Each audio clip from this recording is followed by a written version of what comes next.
And welcome everyone to the Basket Cases podcast. This is episode 9. I'm your host, Kevin Henderson. With me, per usual, is my counterpart, Zach Bozeman. Say what's up, everybody. Episode 9. What's up, everybody? Thanks, everybody, for listening. We're back after the absence due to the holidays. Damn holidays. Those damn holidays. They gave us some time off. Yep. It's all right, though. Made the best of it, you know. Played some chess, whatnot. Played some chess. Sorry if you can hear noises already. The computer just makes noise when we record, people. We can't help it. It's just the way it is. It's a technological mystery. If I had more money, I'd buy all new stuff. But I don't, so anyway, enjoy the show. So give us yours. Hope everybody had a nice holiday. We're back. One thing I wanted to get to real fast, I want to ask you guys, listeners, tell us how you're listening to the Basket Cases. Are you using SoundCloud? Are you using YouTube? Are you using iTunes? Are you... what else are we on? Stitcher. What is the method that you like to consume your podcasts via? Because, for instance, like the last 2 episodes, I just haven't been able to put on SoundCloud because I already upgraded the plan once, had to upgrade it again, and I'm spending money on it, and I'm not making money on the show yet. So it's like, okay, is anybody even using SoundCloud for the podcast? So I don't think they are. I think more people are getting it on iTunes and Stitcher, but I could be wrong. So if you are out there listening and you would be so kind, let us know. Email the show, basketcasesla@basketcasespodcast.com. Follow us on Twitter @basketcasesla. I see people are visiting the Facebook page every day. I know there's not a lot of posts on there, but if you could just like it anyway, then it won't bother you, and it'll give me a like, and that'll be cool. And you'll Everybody know wins. Exactly. It's good for all involved. We won't bug you. Yeah, sorry, we can't help it. It's the computer. It's not our bodily functions. We swear. we swear. Otherwise, we wouldn't do this together. We would laugh a lot more probably. Yeah. We're very immature. Yeah, but that's just like it. Well, I think whatever. And we're just people. Let's be real. It's funny. Yeah. So anyway, that's all of our social media shout outs and whatnot. And I just wanted to get that out. If you're using SoundCloud, let us know. We got a big show today. We're going to talk some Lakers. Newsflash, the Lakers have been... whoops, that's the wrong one. No. They've been... That's awesome. They've been victorious, glorious. Hat trick, baby. That's right. Lakers have been winning. Woo! Newsflash, they've won 3 in a row. Weird. Lakers, 3 games in a row. It's awesome. Believe it or not. So we'll talk some Lakers. We got a couple of things I want to talk about on the Dodgers front. The Dodgers signed a couple pitchers. Aroldis Chapman was traded, so we'll get into the Dodgers. NFL playoffs, week 16 or 17 technically, but everybody plays 16, but everybody gets a bye. So week 17 concluded, and the NFL regular season is over. So we'll talk some wild card matchups for next week, and the playoffs around the corner here. And I actually, believe it or not, I watched a little bit of college football this weekend too. So I did not. Yeah. Well, I generally never watch college football or college sports. Hardly ever. I wouldn't say never. I watched the tournament in basketball, and I watched some of the football, but not much of it. But I did this time. Right. So we'll talk about it. Sweet. Anyway, what do you say we get right to it? I said, what do you say we get right to it? Oh, let's get right to it right now. I'm just kidding. Come on, y'all. I just need a sip of tea. Audience participation. Sip of tea. So the Lakers, tonight, Sunday, they played the Suns, who were without Eric Bledsoe. He had surgery to repair a torn meniscus, and he's going to miss the remainder of the season. And the Suns have been struggling. After tonight's loss, they've lost 9 games in a row. The Lakers pretty much had their way with Phoenix early, held Phoenix to like their lowest scoring half ever, basically. It was just like, it was insane. Phoenix was definitely struggling. Lou Williams finished the game with 30 points. Jordan Clarkson had 7 assists. And Larry Nance, who just keeps getting it done, man. He had a 15-point, 14-rebound double-double. Dang. The Lakers tried to give it away. They were having so much fun in the first half after that sweet Jordan Clarkson dunk and everything. That Phoenix went on a little run of their own. I think they were inspired by their coach, who threw his clipboard. Jeff Hornacek threw his clipboard on the ground. He was pissed. Like early in the first quarter, he was like, "This is ridiculous." So anyway, the Suns rallied, but there was just too little, too late for them. And the Lakers pretty much dominated the game. So it's been nice to see the Lakers win a couple of games. The last 2 games were without Kobe, so the ball was moving, popping a little more. The young guys were getting opportunities and chances to get shots up, and the Lakers have been looking good, man. Believe it or not, everybody. It's kind of like we were talking about before. They just have to keep playing together, and then hopefully they'll just tend to mold together. And exactly. Here's the thing. Rocket science. Granted, they're playing the depleted Suns, and they beat the 76ers, which big whoop. And they beat Boston the other night, which was a cool game. But the Lakers are having fun tonight. I did want to get to those 2 wins against the Sixers and the Celtics, just because it's been a while since you've heard from the basket cases, and those were a couple fun games on the Lakers front. So it's kind of fun to talk about wins. And I know you missed us. Right, exactly. And the Laker fans missed talking about winning basketball too. So. Oh yeah, so we can bring that to you today. Or hearing about it. So let's start off with the game against the Sixers real fast. It was another game against a poor opponent. I just wanted to say, did anybody really think, oh man, I wish we traded, or I wish we would have drafted Jahlil Okafor when they watched that game? No. That's the thing, everybody. Everybody was tripping about D'Angelo Russell early, and I know he's still young and he's still going to, has a lot to do in this league to prove himself, but I just feel like he's already asserting himself into the games a lot more and showing the reason why he was drafted number 2 by the Lakers. Booyah. So it's pretty exciting because Okafor, he's just, he goes in there and just kind of does his thing, and that's kind of probably what he's going to do for the rest of his career. He already had the skills coming into the league, and he's not going to, he's just a big guy doing his thing. Russell, I feel like he's showing himself as more of like a game orchestrator. I think he's good at picking times to slow it down. And now finally, especially that he's learning how to speed it up and pick up the pace, because the Lakers have been playing with a little bit more pace the last couple of games, and it's nice to see, because when you have young players that are making good decisions, like I'm surprised at how well Clarkson and D'Angelo Russell can play together. As we watched Jordan Clarkson emerge last year as like a ball dominant kind of just creator, because he was the only guy on the team really that could do anything at the end of last season. And so the Lakers just kind of gave him the ball and said, go for it, kid. And so you were thinking, okay, well, we just drafted D'Angelo Russell. He's supposed to be the guy that kind of commands the game and has the ball in his hands and all that. But I feel like Clarkson is easily made a transition into when he has the ball, he can create. And when Russell has the ball, he cuts and makes, they're playing good basketball with one another. The two of them are playing smart, sound decision-making basketball. That's how you win games. Well, it's exciting to see, because you never know. I mean, sure, you might think this player's good or that player's good, but then it's a whole other thing when it comes to how do they play together. Right. I think that's what ultimately wins the games, is how they play together. Well, that's a team game, so absolutely. So. Right. So anyway, I just wanted to say that about the win versus Sixers. What else?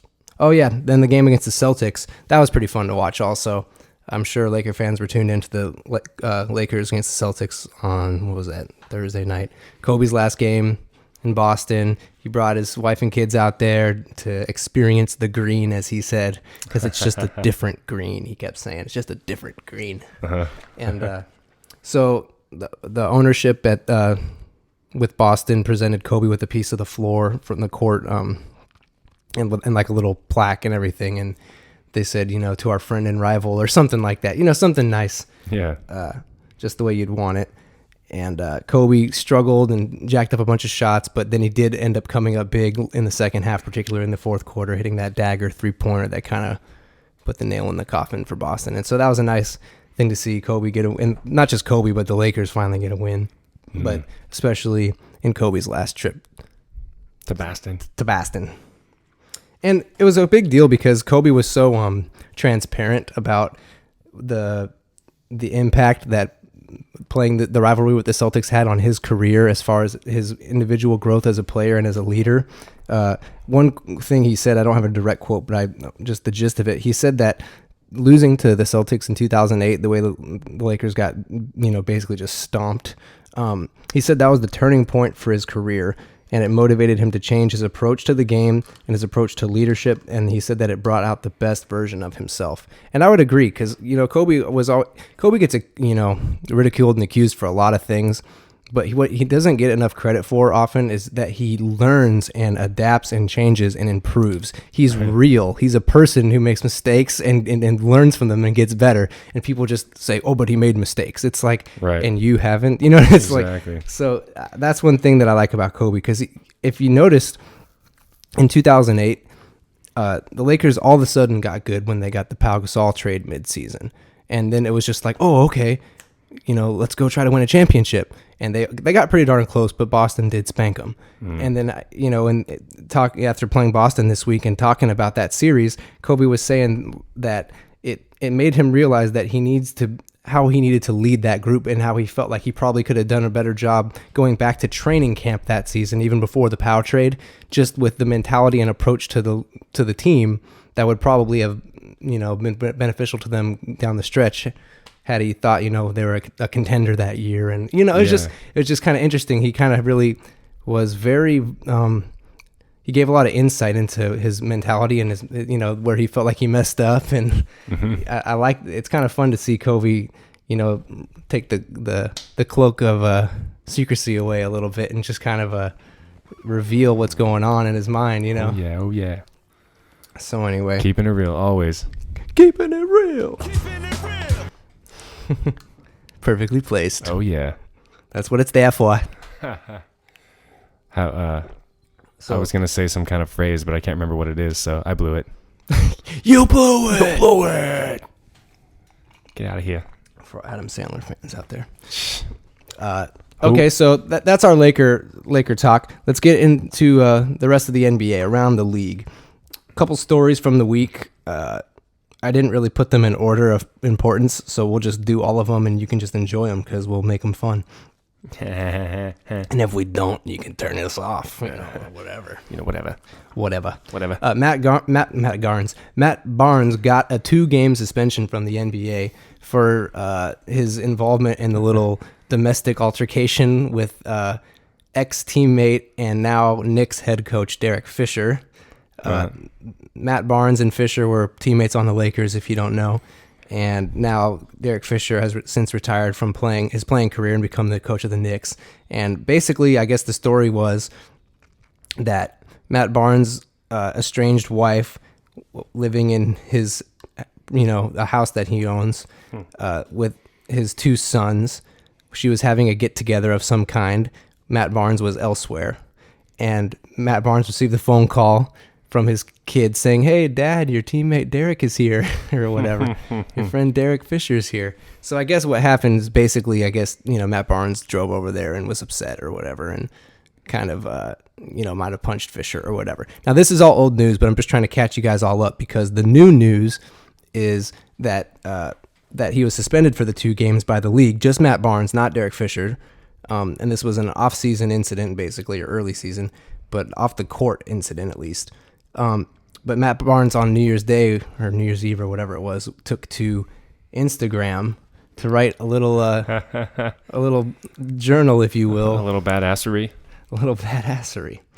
So I'm just going to, should I read both pages or just the first page? Lay it on him. All right. So it's a pretty long one, so I'll try to go quickly, but I'll try to also give the proper inflection. And there's lots of capitals and quotes that I don't really understand why they're there, but that's just me trying to read English. He's a basketball player, people. No, Matt Barnes is an articulate guy. He just writes kind of interestingly. Well, I guess that's the... So anyway, he said, thank God for 2016. 2015, hands down, was the worst year of my life. Lost the women I loved, the mother of my kids, my dog. I had to walk away from the only thing I've wanted, my own family. They call that karma. To being traded away from a team and city I love. They call that the business. Lied on by a pop star. I believe it was Rihanna. Who's lucky I stuck to the script and didn't expose her lying ass. Funny thing about texts and pics is they don't lie. I guess they call that getting played. Last but not least, being stuck in the triangle offense. Phil Jackson, Lakers quote, pun right there.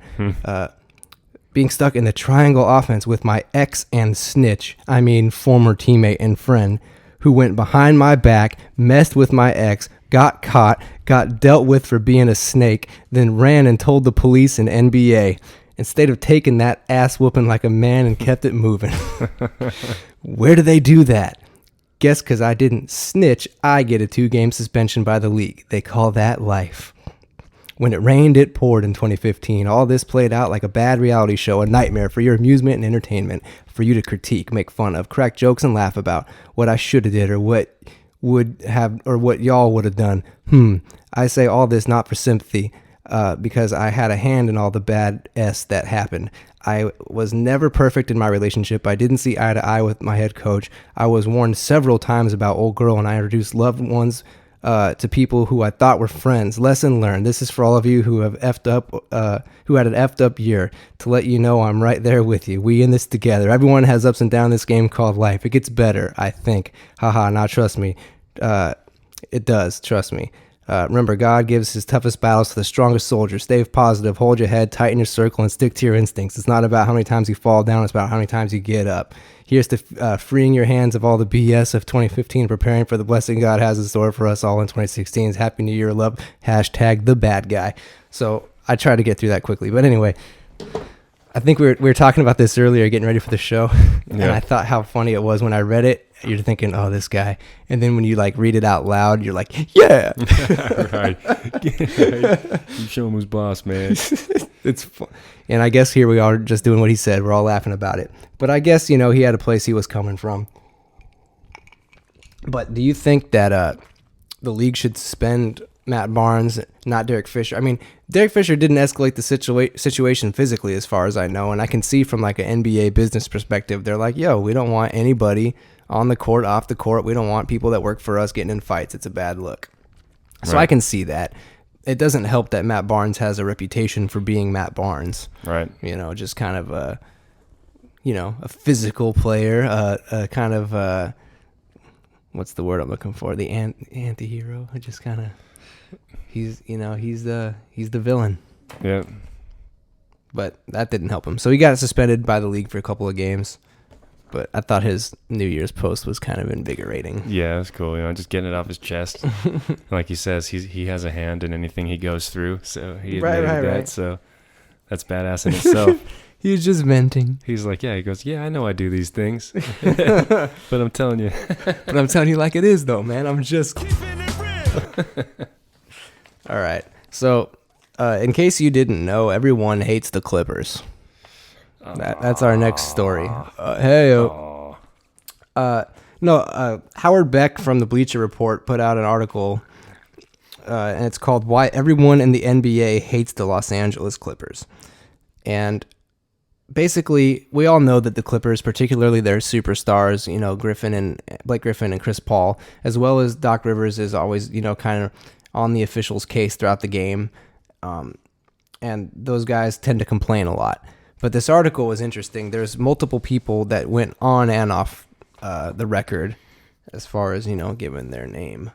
But people around the league that went, contributed to this piece, explaining the perspective that everyone else besides within the Clippers locker room, the perspective the rest of the league has on that team. So I'm just going to read a couple excerpts from the article. It says, people hate the Clippers, and by people, we mean everyone. Players, coaches, scouts, owners, executives, scalpers, ushers, and popcorn vendors. Damn. This is not a debate in NBA circles. And it says they are the hated team. A veteran head coach that didn't put his name on it said, the most hated team by far, speaking for, everyone. So anyway, where else? Maybe we should start hating them too. It's not, to me, it's like they're not, I don't hate the Clippers. I'm just kidding. They're not even worth, to me, it's like they're not worth hating, and they haven't, we'll get to what DeAndre Jordan had to say on the matter at the end of this piece, but DeAndre. It says in the article here that the hate goes deeper. It's about personnel, personality, and just their demeanor, how they carry themselves. That was Houston Rockets veteran Jason Terry. He added cheerfully, but it's a healthy hate. Jason Terry's? Jared Dudley, who's on the Wizards now, used to be on the Clippers, said that's who they're always going to be, especially if they're losing, talking about their whining. Another player who didn't put his name on it said, if you're that good, you shouldn't have to do all the antics. And other players say that the Clippers flop too much. Like Chris Paul and Blake Griffin, they both do flop a lot, straight up. They do. Mm-hmm. Chris Paul is a guy, like, he uses any means he possibly can. He's small. He's not the most athletic. He just does anything he possibly can. And JJ Redick said, it seems like we just have guys that annoy people. JJ Redick said, actually, he had another quote. I think he went on to say something along the lines of like, I used to not like Chris Paul, but I like him now. Like when you start playing with the guy, you kind of just kind of start to dig him. But he grows on you. Yeah, DeMarcus Cousins from Sacramento said, I hate him. Honestly, I do. I hate him. Let's see. Rivers, the Clippers coach, insists, I don't bitch. I just talk all game to the refs. Some look at it as bitching, but that's just my personality. And then can't argue with that. Right. But Rivers, since Rivers' arrival with the Clippers in 2013-14, the Clippers have had 146 technicals, which is the most in the league. And second is Phoenix with 130. So Blake Griffin has had 32 of those. DeAndre Jordan has had 19, and Chris Paul has had 18. And even Reggie Miller has come out. And Reggie Miller used to complain all the time. Remember, like the Lakers and the Pacers in the finals, he used to always play the baby sound, crying when Reggie Miller would complain and stuff. It was hilarious.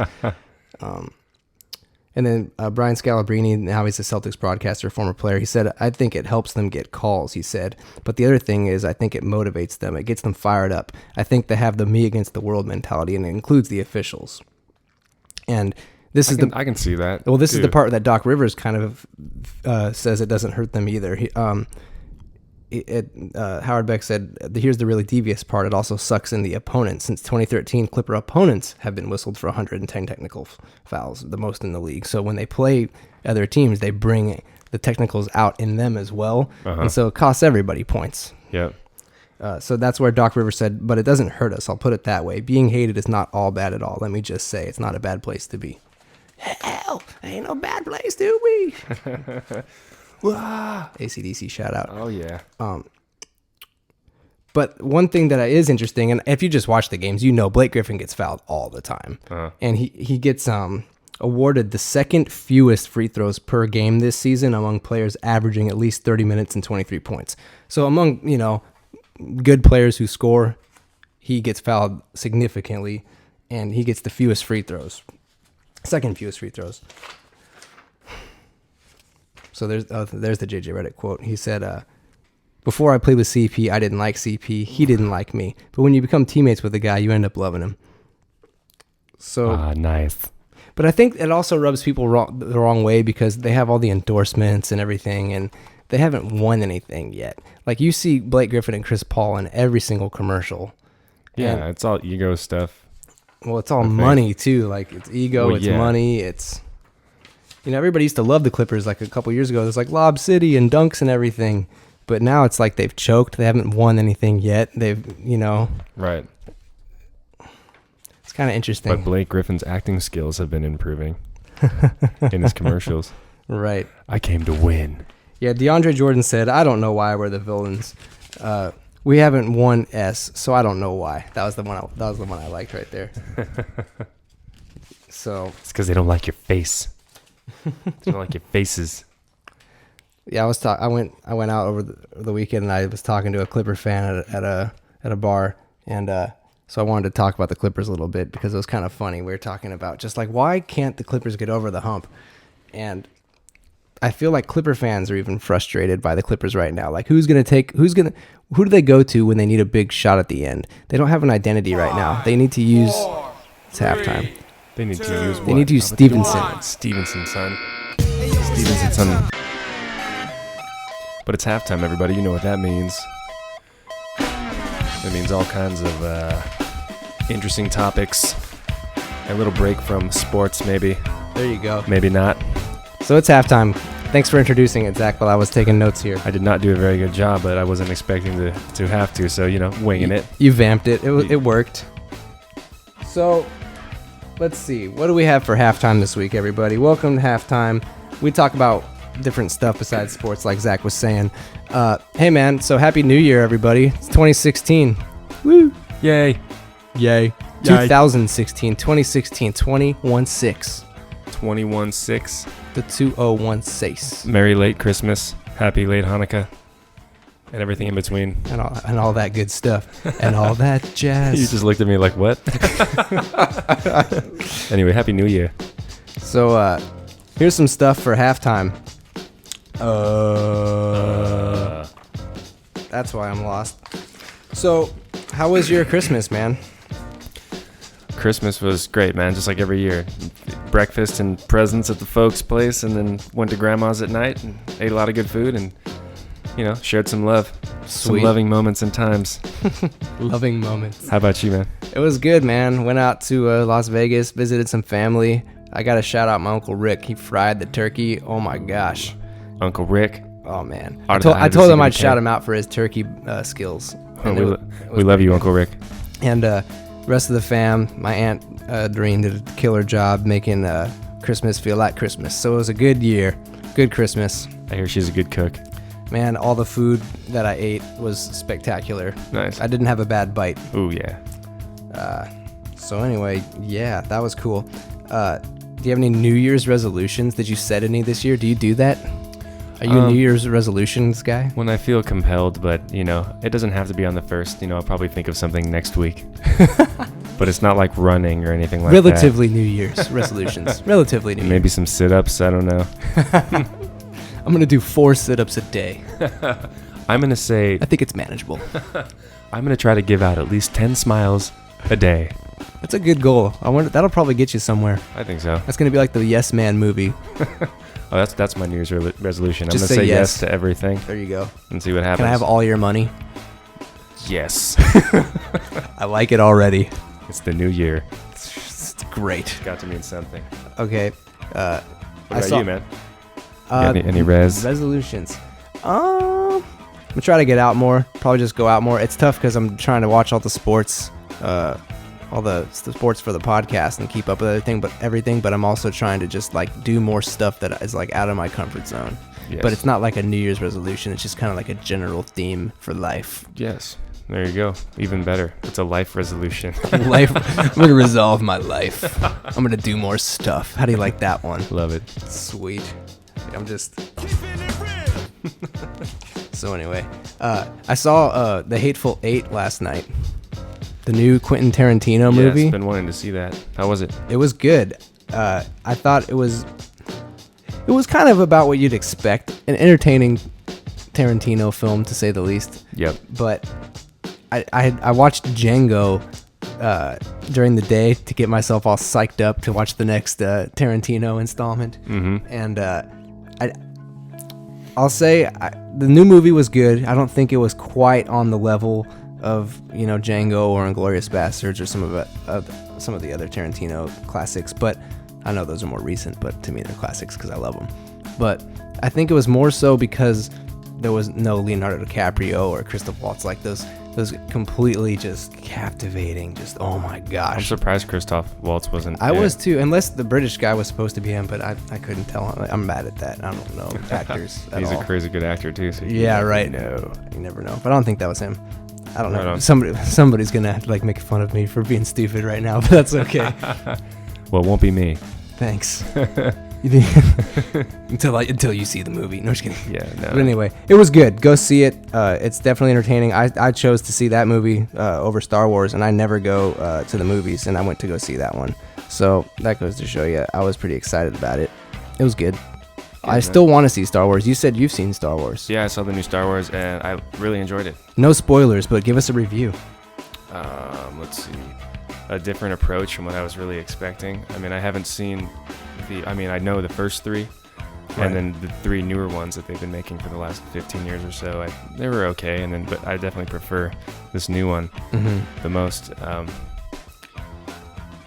Just go see it. Just go see it. Yeah, okay. Really, just go see it. I don't want to give anything away. Okay, yeah, nobody's told me anything yet, which I feel pretty fortunate. Because it's a different angle, too. There's references to the earlier movies, but it's not like you need to know everything in order to enjoy the new one. That'll be good for me because I don't really know much about Star Wars. Okay, so I'll have to check it out. Yeah, I've heard good things. I will see it. What was the best present? Did you get any really cool presents for Christmas? I did. I didn't ask for much this year, but I got a hefty Amazon gift card, which I'm excited to buy presents with. I got a present that'll help me buy more presents because I like presents. Oh yeah, and definitely my girl got me some good stuff. So cool, some good stuff. Yeah, some good stuff, and cool. That is all. Save that for the after hours edition. Anyway, But yeah, it was good. It was a good Christmas, man. Okay, so to completely change subjects, a guy by the name of Bill Cosby is in the news right now. Still. Well, what do you do now? Well, it's what did he do then? I guess he, got into some dirty situations. It's not funny. We shouldn't be laughing. Okay, so it's like I didn't know if I wanted to go here or not, but I just would like to talk to you about some of the things. Bill Cosby, in case you didn't know, he's been accused of some pretty nasty sexual stuff, and I just wanted to let people know about it because Bill Cosby is like really famous. Yeah.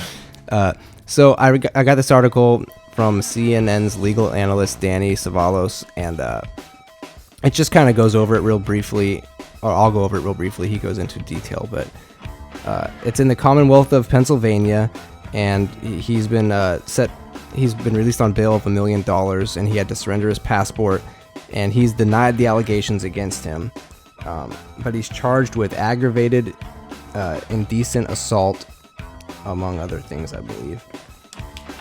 And let's see, the prosecution's case depends almost entirely on testimonial evidence. I guess there's not a rape kit or anything like that. But they also say that testimonials can be enough to convict in these types of situations. And what else? I'm just seeing if there's anything else. No, that's all. That was the main points I wanted to get to. That's all about Bill. I just thought it was. I mean, Bill. It's just so funny when you see the most wholesome person go down for some of the most vile stuff. It's always just there you go. Yeah, we'll have another story like that when we talk about Peyton Manning and human growth hormone later in the show. Ooh. So stay tuned for that. Human growth hormone. That's called a tease. Did you like that? Oh yeah. I learned that from the radio biz. I loved it. Not that I've ever worked in the radio biz. Anyway. Only in front of the mirror. There's some new laws in the books. There's 6, or no, there's more than 6, obviously, but I think there's 6 highlighted in this article. So just check them out. They're going to affect Friday, the first day of the new year, so they're already in effect. These are from different states, and I just thought they were interesting. And if you have any thoughts, just kind of lay them down, dude. People in Hawaii now must be 21 or older to smoke tobacco. Interesting. Or purchase tobacco. Hawaii is the first state to raise the legal smoking age. Texas will put a new open carry law into effect. People with proper permits will no longer have to conceal their handguns in shoulder or belt holsters. Backers of open carry laws say they will deter mass shootings. Interesting. Either way, I'm probably going to stay away from Texas. And the tobacco thing is, it's smart. Tobacco's bad for you anyway, so yeah, I mean, it doesn't. Whatever. You don't feel bad for the 18-year-olds who can't get it anymore. It's like, go do something else with your time. And the thing is, they're gonna get it if they want it anyway. That's the one thing I always say. It's just you could do what you want with the law, but if a 17-year-old kid or a 19-year-old kid or if they want to get tobacco, they probably can. They probably have an older brother or sister. Exactly. Illinois instituted a new new law that allows pharmacies to dispense pill bottles with locks on them. Wow, that's nice. Good. So maybe the little kids won't get them. I can't believe that's a new law. Oh, right. They're like, oh yeah, we've been needing to do that, but we just forgot about it. Yeah. Tennessee is launching the United States' first online registry of animal abusers Friday. So you'll know if your neighbor was Michael Vick, you'll know about it now. So it's like child molesters, the website. For animal abusers. Interesting. Stay away from my dog. That's a good idea, I think. I mean, why not? Because it's. Well, you wonder, do animal abusers go abuse other people's pets? I wonder about that. I've never heard of that. I guess now, if you're gonna have somebody adopt your pet or whatever, you're gonna sell a pet to somebody, you can look up their name and Google and see if they're animal abusers. Wow. And then finally, D.C. joined New York City in passing a law to ban styrofoam containers at food establishment. So they want to be more environmentally friendly. Yeah, that'll save everything. It will. It will. It'll help, I'm sure. I'm not I don't know. I'm just talking. I'm not that cynical all the time. So the last 2 things for halftime. We're having an extended halftime here because we're having fun. So Chipotle? Yeah. Chipotle? Chipotle. Chipotle. This is an article from CNN.com by Aziza Garcia, and it says Chipotle shares have plunged, and it's the butt of jokes. And can it recover in 2016? No pun intended. Probably is intended. I hope so. It has to be. I can't believe I didn't pick. I don't even think it's. I think it's the first time I've actually read it, but I'm glad you pointed that out. If you eat Chipotle, look out for your butt. Pretty much. And well, actually, look out for your freaking life. Oh, I don't know if it's that bad, but it says. Let's see. They reopened a store in Boston that they were forced to close after 141 college students were infected with norovirus. So anyway. Something in the cilantro. Yeah, people also got E. coli in Kansas, North Dakota, and Oklahoma. 53 customers got E. coli. They had salmonella in Minnesota that affected 64 people. Okay, I don't even want to keep reading this because it's just like, hey, everybody, stay away from Chipotle and eat better Mexican food. Just don't eat there. Don't eat there. Chipotle's not even that good. It's not. I never feel good after I eat there. Well, it's just like if you want a whole bunch of like rice and lettuce and want to get charged $6 for a little guacamole, like go to Chipotle. If you want Mexican food, go everywhere else. Go to Rosa's on anywhere. 4th Street in PCH. Yeah, just come to Hermosa Beach if you want Mexican food. But that just, there is no perfect Mexican restaurant. I've had this debate many times. There's some pretty good ones. There's some pretty good ones, but there is no perfect one. It can have everything right, but the salsa will be weird, or like the guac will be weird. Yeah, that's just my opinion. I could talk about this all day. This is Mexican food. Here's my theory on Mexican food restaurants. I feel like if you have good salsa and good guacamole, chances are it's going to be a pretty good restaurant. I've very seldom have had like really good Mexican food from a Mexican restaurant that has bad salsa or bad guacamole. I'm with that. Guacamole is much more difficult to get right, though. So shout out to Senor G's, who, in my opinion, has the best guacamole around. Yes, but some, a lot of times like Mexican restaurants have like weird chicken or something, or like it's just something that's just weird about it. Right. But Senor G's, eat there. Right. Don't go to Chipotle. Go to Senor G's. Well, speaking of interesting food choices, McDonald's. This is the last halftime article I wanted to get to, but I just thought it was so unusual I had to get it out. This is from the New York Post by Sally French. It says the next hip high-class hamburger you may eat may come from a surprising source. McDonald's is completely unrecognizable at the new concept store called McDonald's Next, which has opened in Hong Kong.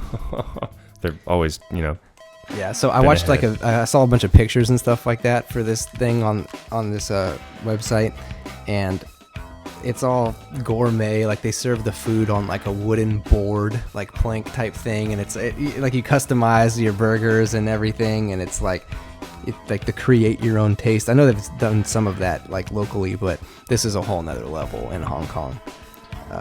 This actually gets me interested to eat in McDonald's. Right? It kind of makes you wonder. It's like, I wonder if that's gonna be any good.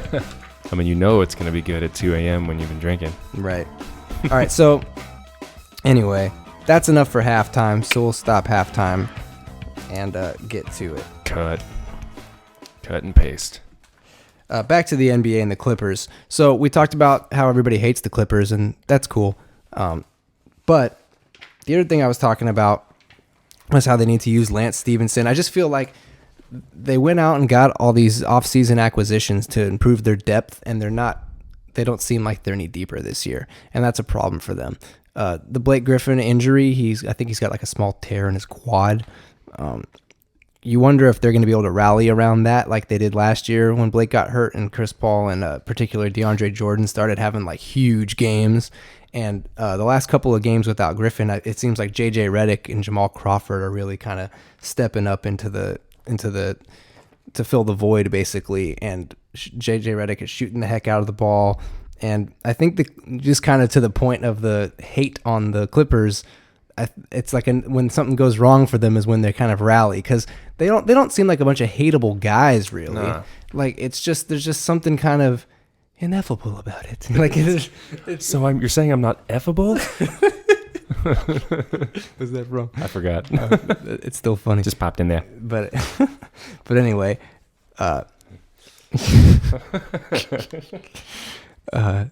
So yeah, the Clippers. Sorry everybody, this is too much fun tonight. They had an 11 and 5 December, so they quietly, been turning things around after, as we know, we've been talking about the Clippers struggling all year. I feel like Lance Stevenson needs to find a way to get involved more in the way they play, because you remember it wasn't that long ago, he was playing really good basketball for the Pacers, and all of a sudden he's just like falling off a cliff career-wise, and you're just like, what happened to this guy? So hopefully Blake will see what he can do when he gets back from his injury to help the team, and people can keep hating them, and that's fine, but maybe they'll rally and make the Western Conference a little more interesting, because right now it just kind of seems like it's this, the Warriors and the Spurs. So, right. Clippers, get back in there. Get back in that Clippers. They're on a 6-game winning streak right now. Sweet. Still no Blake Griffin, so we'll see if they can keep it rolling. Mark Jackson was in the news for his remarks about Steph Curry. He said, here's the quote. He said, to a degree, he's hurting the game. Mark Jackson, commentator now, former Warriors coach and former NBA player.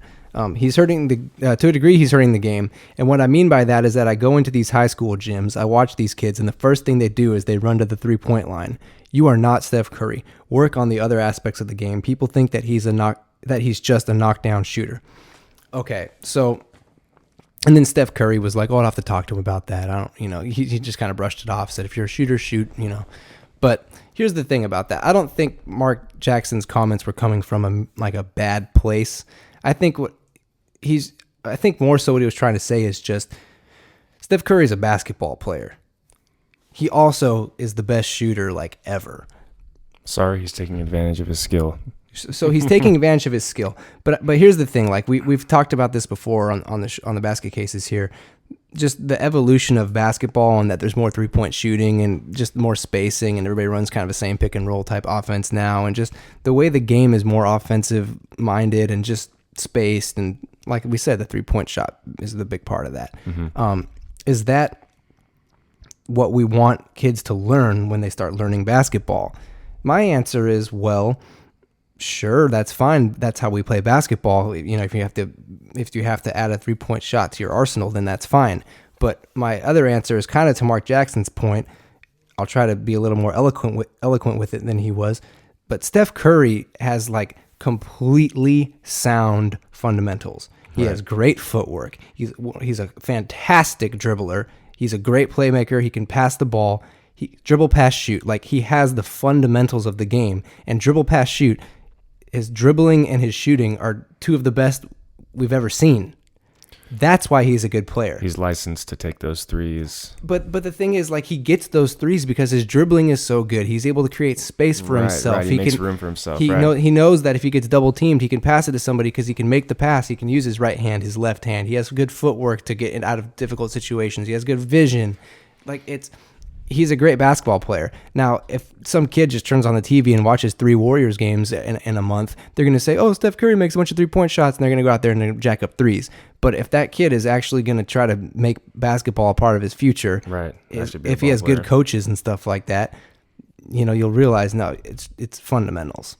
Steph Curry has fundamentals. Absolutely. His dad was an NBA player, and like I said, dribble, pass, shoot. He can do all those things. He just happens to be the best shooter ever. Yeah. So I don't even he is the best shooter ever. I'll just say it, man. Maybe he'll get hurt and that'll change everything. But if he just keeps doing what he's doing, he's the best shooter ever. Yeah, and he's not really single-handedly hurting the game. No. Like our man, Mr. Jackson. He's great for the game, man. He's selling tickets. Everybody knows who Steph Curry is, man. Exactly. He's making basketball bigger. Yep. He's fun to watch. He's not hurting. That's what I'm saying. I wouldn't say he's hurting the game. Right, I would say he might be a little bit detrimental to the development of some naive youth. That's what I would say. Or only because a lot of, like you said, a lot of the other coaches or the teams have adapted that style of trying to hit more threes. Well, you have to, just because everybody's making 3-point shots and threes more than 2, and you gotta stay competitive on the scoreboard. Right. But you got to take good quality 3-point shots, and your good 3-point shooters have to be the guys taking them. Yes. And that's just the thing. The Warriors have a bunch of good players. They have 2 of the best 3-point shooters in the league, and that's just how they play ball. Shoot away. So anyway, one more thing on the Warriors, just because we haven't heard from us in a minute, and there was a big showdown on Christmas Day. Several showdowns, but the biggest of all was the finals rematch between the Cavs and the Warriors. I just want to give my thoughts on the matchup real quick. Basically, it was about what I expected. It wasn't a very high-scoring game, but that just goes to show you that the Warriors can basically, however you want it, they can give it to you. If you want to go 120 to 116, we got you. You want to go 93 to 89, we got that too. The Warriors are a good team. However, for the Cavs, I will say Kyrie Irving had just come back from his injury. It was like his second game, I think. Right. So he was just getting his feet under him. In spite of it being a more defensive game, kind of like I was thinking all along, like just because just because you have Kevin Love and Kyrie Irving back doesn't necessarily mean you automatically just match up with the Warriors better. Because like I was talking about last week or 2 weeks ago on the last episode, the Cavs, they became a really good and big defensive team when they didn't have Kyrie in there and Kevin Love in there. And that gave the Warriors a little bit of trouble in the finals. Not a lot of trouble, but a little bit of trouble. And so anyway, it was just kind of fun to think, maybe we'll see it again. Yeah. And Kyrie Irving will be healthy and we'll get like a legitimate finals rematch with a healthy roster on both sides.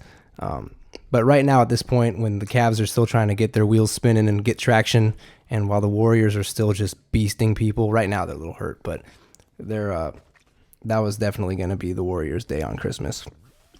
One more thing on the Warriors. Last thing on the Warriors is that Steph Curry re-aggravated his shin injury versus Denver on Saturday, so he'll probably sit a little bit more.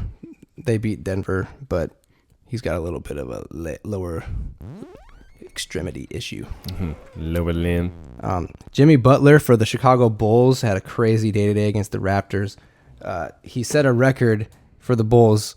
He beat one of the records of the only one and only Michael Jordan. Wow. So get that. The record was points and a half. He had 40 points in the second half, a 21-point third and 19-point fourth quarter, and a win versus the Raptors. And Jordan had a 39-point half in 1988. So good for Jimmy Butler. That's pretty cool. Jimmy Butler. To be wearing a Chicago Bulls uniform and have a record, that means you did something. He looks like that little kid that they used to have on the Burger King cups. I love Jimmy With Butler. the flat top. Yeah. I love Jimmy Butler. Getting buckets. Last two things from the NBA real quick. Jarrett Jack went down over the weekend. It looked like he had a pretty severe knee injury. I think he had an MRI today, but I still haven't heard the results. But it looked bad. He said it was the worst pain he's ever felt in his life, but he's already got the mentality of coming back, which I'm happy to hear. He's 32 years old, so I just hope he's able to come back from whatever it is. Mm-hmm. I like watching Jarrett Jack. He's had some tough, teams and situations to play for and on, but I feel like he's been a good NBA player for most of his career. He's fun to watch. I like Jarrett Jack. And finally, official Joey Crawford is retiring after this season. Bye, Joey. So NBA fans, that'll be the bald guy, the familiar face you see every big game. Joey Crawford's retiring. Real quick, let's get to the Dodgers as time is escaping us. Then we'll do a quick game and then talk football. We'll save football for the end. It's going to be probably a little longer episode again because we've been away for a while. So just enjoy. More for your ear holes. Sit back and relax. Time to relax. You know what that means. What's that from? The Offspring. Yeah, you got it. Glass of wine, your favorite easy chair. And of course, this compact disc playing on your home stereo. Shout out to Smash. Oh, yeah. Great album.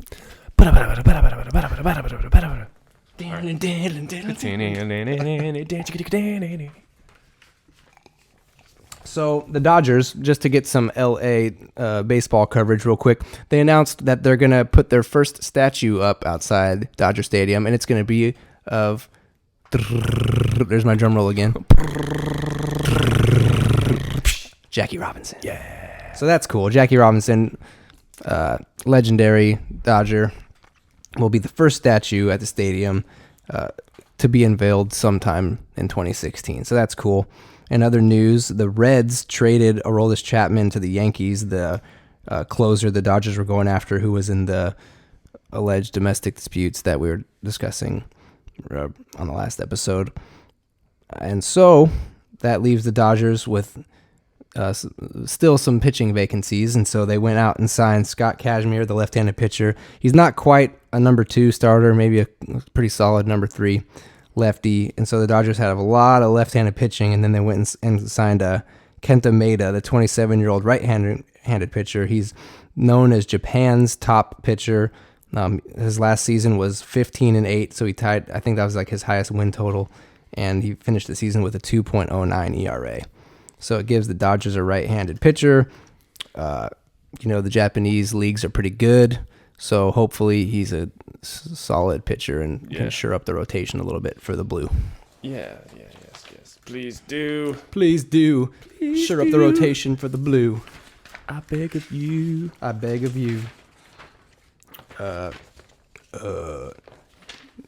So I have an idea. Now, are you ready to play the game? You wanna play that game? Back in the game now. Are you ready? Yes. All right, so we're going to play a game real fast, everybody.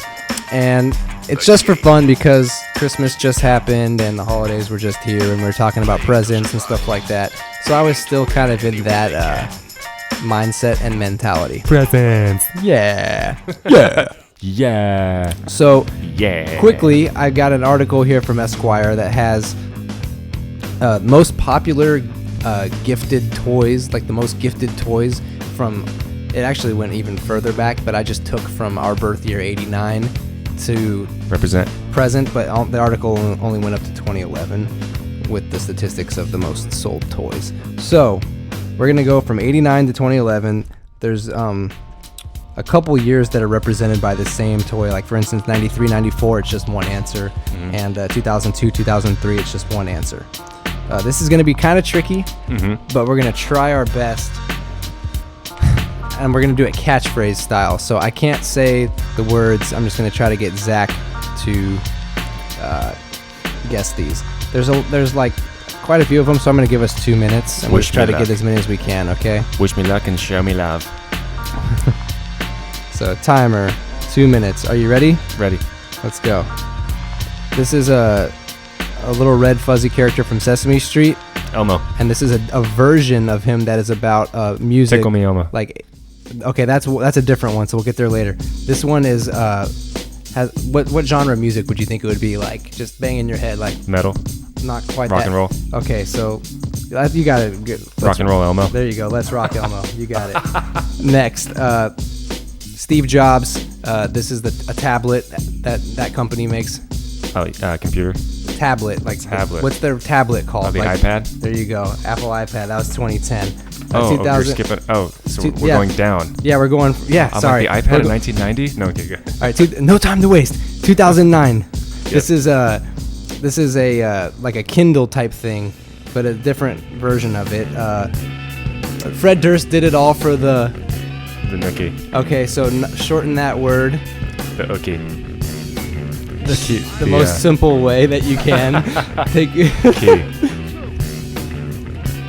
I don't know. Okay, so this. Okay, whatever. Forget it. It was Nook e-reader. Never even heard of that. Okay, so anyway, it's like one of those little reading Kindle things. Yes. The next one is the red fuzzy guy again. Now this one is not dead, but Alive Elmo. So Elmo live. There you go. What does that even mean? I don't know. 2007. This is another Steve Jobs thing. This is the first one that you were able to put your finger on and just not actually push a button. iPhone. Not actually push a button, but push a screen. So it was the music listening version one. Okay, so an music listening. iPod Touch. There you go. This was the Sony gaming system, not the first, second, or fourth one. Sony Gamecast. Which one does Sony make? This not the Xbox. All right, we did terribly for a 2-minute game. Oh my gosh. Suck. You suck. You suck. All right. In case you're interested, we'll just go down the rest of the list. Elmo. We got like 5 in 2 minutes. There's like 10 more. Barbies.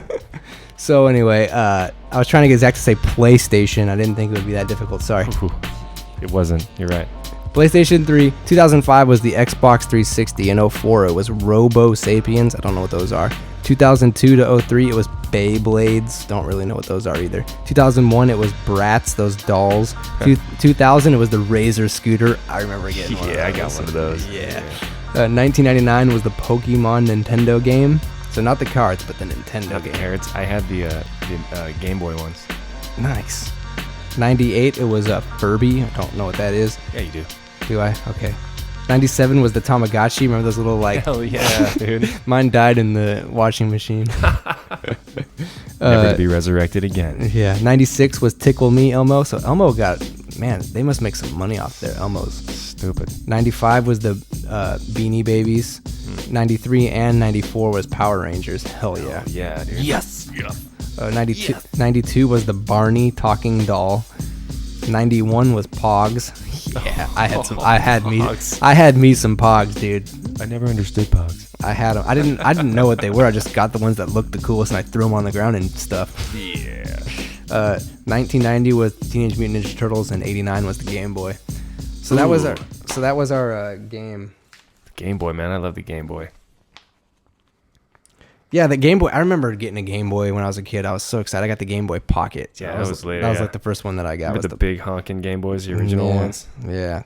Yeah, I never were had one of huge. those. I waited till I got smaller. I was I was fashion forward ahead of my time. Right, you're like, where the hell am I going to put this thing? Yeah, I was like, come on, I have to put it in my pocket. I need to accessorize. This won't fit in my pocket. Let's see sprites. What would? Oh man, I know, a Game Boy Pocket. I know just the thing. Ding, ding, ding. All right. Anyway, I suck. We have this is gonna be a nice long episode. We gotta talk about football. We haven't even gotten to football yet, dude. Get to it. Football. You ever notice when like NFL players talk about football, they talk about like whenever they're any sort of context, they have to say football, the word football, as many times as possible. It was a really good football game. Two good football teams went out there and played a real hard football game. We try to throw the football around a lot today, but we You don't think about the game about football. Well, is you throw a football around and you play some football. Well, we're just blessed to play in the National Football League, and we play this game for this long with these type of football players, you know. Next time you watch ESPN or something like a post, just watch that, people. Football guys say football all the time. John Madden has subliminally. It's really funny. It's like a pride thing or something. Game of football. Yeah. So, the NFL, what do they call tomorrow, Monday? They call it something like the Manic Monday. Something about like basically everybody's going to get fired tomorrow. I forget what they call it, but all the coaches are going to get fired tomorrow. I don't know what they call it, but everyone's getting. Yeah, today was the last day of the season. And so anyway, that's just going to happen. Chip Kelly got fired. They just did him like a dog in the street in the middle of the week. Didn't get a chance to address his players or nothing. Damn. So black players can play on the Eagles again.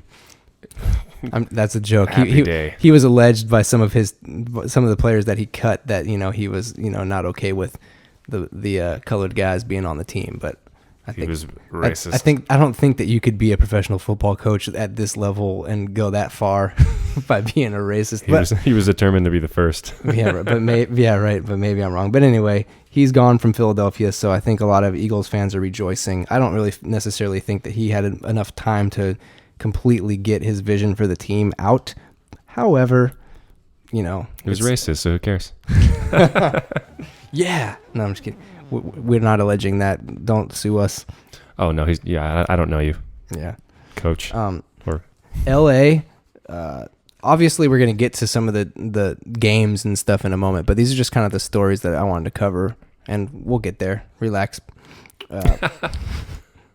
I'm just talking to myself at this point. Relax, Kevin. You've got this. You've got this. There's been a lot of talk because we've been trying to get the Rams to come to LA, right? Well, St. Louis finally submitted their plan to the NFL and to Roger Goodell and to the team, the other owners committee and stuff like that, and the Los Angeles Opportunities Committee it's a $1.1 billion stadium plan for St. Louis. So basically they're trying to build a new stadium to keep their team in town. Okay. They're fighting against. Right. It was submitted by the task force and Missouri Governor Jay Nixon. Let's see. They've been working on Dave Peacock and Bob Blitz, who are the task force leaders, have been working on the project for more than a year, and after many tweaks, finalized and forwarded the roughly 400-page proposal. By the way, this is from ESPN, Nick Wagoner. So it calls for $400 million in public financing and support, yada, yada. Owners are going to meet January 12th and 13th in Houston for another round of decision making for, the fate of the Chargers, the Raiders, and the Rams to see what happens. So I just wanted to say, they're trying to take them back from us in LA here. F that. Yeah, right. Finally, and more, I got two more off the field issues. One, just because it's funny, I figured I'd let everybody know that Cam Newton had a baby boy, and he named him Chosen. Oh, it's beautiful. So they were like, yo, Cam, what's your boy's name? He's like, Chosen. Like, I know you Chosen. What'd you name him? He's like, no, his name's Chosen. Dude, you got a tattoo. What's mine say? So anyway, that was funny. Peyton Manning, though, he was in the news because Al Jazeera reported a story about shipments of human growth hormone going to his wife, Ashley Manning, in Florida. Basically, I had a couple thoughts on it. First of all, Al Jazeera has cleared up that they really weren't necessarily insinuating that Peyton was receiving and using the HGH. Obviously, that's like what the media picked up and ran with real quickly. Mm-hmm. But they were basically just saying that no, a shipment went to his wife, or multiple shipments went to his wife. And then Manning said, I can promise, he said this to Peter King from the Monday Morning Quarterback.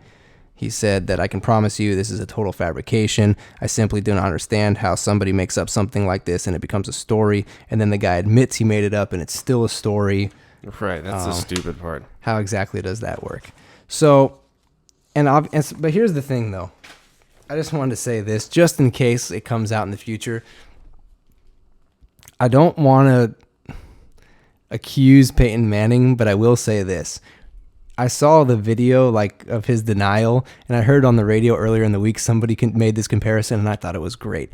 They played back the Bill Clinton denial of the Monica Lewinsky situation, where he's like, I did not do that, blah, blah. I did not have sex with that woman, yada, yada. Now I need to go back and, run this country and blah, blah, blah.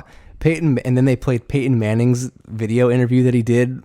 Right. Interesting. He came off the field from a workout because he's trying to get, rehab in for today's game against the Chargers. And he goes to the sideline reporter and he's like, this is absolutely false. I'm real pissed off about it. And I can't believe I got to, stop my workout to come answer these questions. He just denied it. He goes, I know what I've done and how hard it is. And there's no shortcuts in this.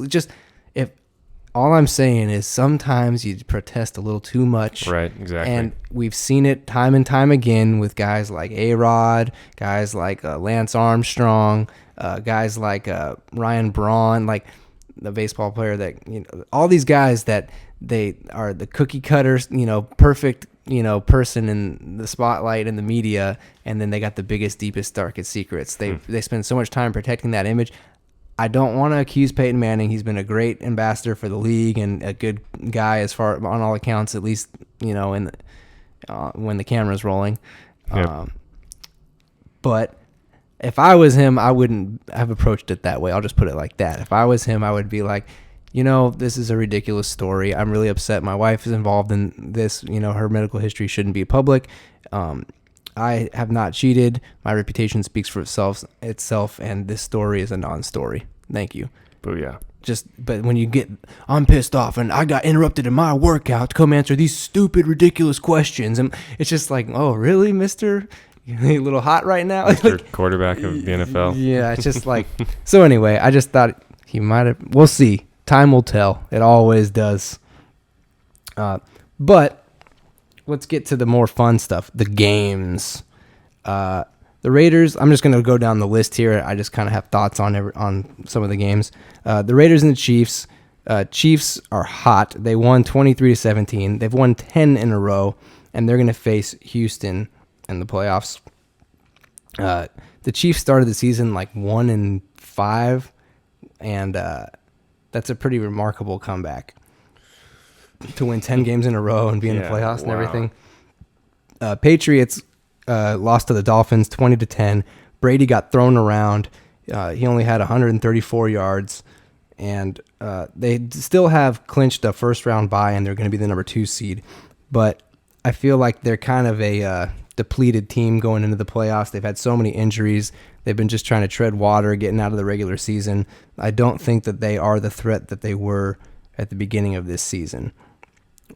We'll see, though. Bill Belichick usually has, he doesn't go down without a fight. Right. Let's see. In a game that nobody watched or cared about, the Eagles beat the Giants 35-30. And the Jags and Texans game, Texans won 30-6. They've clinched their division. And like I said, they're going to play the Chiefs. The Bucks and the Panthers. Panthers got a first-round bye. They're still, I didn't write down the score, but they won. Cam Newton with his son chosen. Vikings and the Packers, Sunday Night Football. That was a really good football game. It seemed like the Packers were just totally out of it, and they came back and rallied and came back, and they were right there, but they couldn't get over the hump. Adrian Peterson had a great finish to his fantastic season and his comeback after his child abuse stuff from last year. All that. Yeah. So anyway, the Packers won the Vikings won 20-13. They won the NFC North title for the first time since 2009, and their reward is they get to play the Seattle Seahawks next week. So that's not the best reward for clinching your division. But the Packers will get to play Washington. And let's see, Titans Colts, another game, 30-24 Colts. Chuck Pagano, the coach of the Colts, we'll see what is going to happen with him. I know he's a player's coach, but he might be gone tomorrow as well. Skins and Cowboys, Washington won 34-23, so the Cowboys are finally put out of their misery on the season. Saints and Falcons, Saints beat the Falcons 2017, so those seasons are over. Lions and Bears, 24-20 Lions, that season's over. These are all just like the lame teams. Let's get to the good stuff. Jets and Bills. Rex Ryan playing against his former team, the Jets. After a nice winning streak, the Jets fall to Buffalo 22-17. Obviously, Rex Ryan's happy after sweeping his former team. The Jets had their destiny in their hands, and they blew it. They're not going into the playoffs now. Fitzpatrick had 3 interceptions in the fourth quarter, so tough way to go out for the Jets. The Bengals beat the Ravens 24-16. The Bengals are going to get Pittsburgh in the playoffs. I kind of like Pittsburgh. I was talking to my pops. He knows football better than I do. I'm a basketball guy. But he was saying that he thinks the Bengals have a better team, and if Dalton's playing, he likes the Bengals. And I just kind of said, I hear ya, and I understand that the Steelers might not have a better defense, but I don't want to go against Ben Roethlisberger. So I like the Steelers. We'll see, though. Place your bets. Right. Steelers beat the Browns 28-12, and so like I said, they'll face the Bengals. Rams, Niners, my team versus your dad's team. Niners won in overtime 19-16, so hopefully the Rams will be the LA Rams next year, and they'll have a better year. It's funny, the Rams were my dad's original team when they were LA. Really? Yeah. Interesting. Then they left, and he became a Niners fan. Huh. That's funny. Yep. Chargers and Broncos, Denver, that was a thriller. Denver they sat Brock Osweiler and put Peyton Manning back in the third quarter. Broncos won 27-20. That game had a lot of different teams, sitting on the edge of their seat because so many implications for the playoffs were determined by that game. It was very interesting to see Peyton Manning suit up to be a backup quarterback, and you're not thinking he's going to go in. And Brock is basically having some just tough breaks. It's not really his fault why Denver's not playing as well, but they went ahead and put Peyton Manning in anyway. And so after a half a season of ridicule and now HGH accusations and basically trying to rehab and get ready to back on the field and getting basically everybody just wrote Peyton Manning's obituary. Now look at him. Back on the team, starting quarterback probably for next week. Or for after the bye, and yeah. Anyway, yeah, they're back in the playoffs and on a contending team with a great defense. So we'll see. Peyton Manning right back in the mix. The Seahawks completely manhandled the Cardinals, 36-6. The Cardinals are still going to have a first-round bye. Larry Fitzgerald got a new season high in receptions for a season on the first play of the game. And Russell Wilson tied a Seahawk record for touchdowns in a season. And I guess I wonder if he beat it. I don't remember because they turned that game off in LA like halfway through. It was such a blowout. Huh. But anyway, we got the wild card matchups next week. We'll see what happens with that Vikings Seattle game. Seattle's been rolling. they had obviously a very nice win against Arizona today. I think those two teams split their season series, so it would be nice to see them in the playoffs and see what goes down there. Just because I watched a little bit of it, I wanted to get to some college football real quick. Like I said, and I've said repeatedly, not the biggest college guy, but I did watch a little bit of the bowl games, watched the Rose Bowl where Stanford completely dominated Iowa 45-16. So Stanford had a great season. McCaffrey was just a beast. He had some returns on like special teams. That guy can just see the field and just hit the next level. Like he's a great player. But the championship on January 11th is going to be between Clemson and Alabama, as number one Clemson handled the Oklahoma Sooners 37-17 in the Orange Bowl, and Alabama shut out Michigan 38-0 in the Cotton Bowl. So we'll see if big old Alabama can take down number one Clemson on the championship January 11th. So that's all the football. I'm exhausted. That was a good episode, I think. Yeah. I hope everybody enjoyed. You got anything to say, Zachary? Oh, that was just a good jam-packed episode, man. Sweet. I know when I'm not always speaking up, it's because that info is a-flowing. A flow of info. A flow of info. So I want to remind you guys to please tell us how you're listening and hit up the show, tweet us, Facebook us, like us, subscribe to us, email us. We appreciate all the love, all the listens. We've got over 400 downloads now, which is pretty cool. Sweet. Tell all your friends, and maybe we'll get a 400 more. Yeah, episode 9. And thanks to all who have kept listening with us, and we hope you continue. Yes, sir. So thanks from the Basket Cases. Stay tuned for next week, and Happy New Year, everybody. Happy New Year. Remember, you're just a basket case. Just a basket case. Cheers.